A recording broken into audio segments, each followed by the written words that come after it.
বিয়াই এই যে আমি পাঙ্কাশ মাছ নিয়ে আইছি, আর এই যে আমার গাছের টাটকা লাউ আমি নিয়ে আইছি।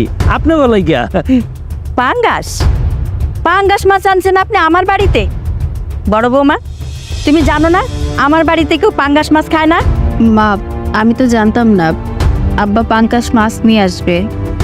আরে মা, আপনি যে কি বলেন? ওর বাবা কি আর আমার বাবার মতো হতে পারবে? এত বড় লোক। আবার নাকি রুই মাছ নিয়ে আসবে। তার গায়ে পোশাক দেখলে তো বোঝা যায় এরকম পুরান পোশাকে কেউ কারো বাড়িতে বেড়াতে আসে। ছি, পাঙ্গাস মাছ যেন আমার বাড়ির মধ্যে না ঢুকে। বিয়াই আমি এই পাঙ্কাশ মাছটা খুব শখ করে আপনার বাড়িতে নিয়ে আইছি। এখন যদি আপনি এই মাছটা ঘরে না তোলেন তাহলে আমি এই পাঙ্কাশ মাছটা কি করব? কই যাইব?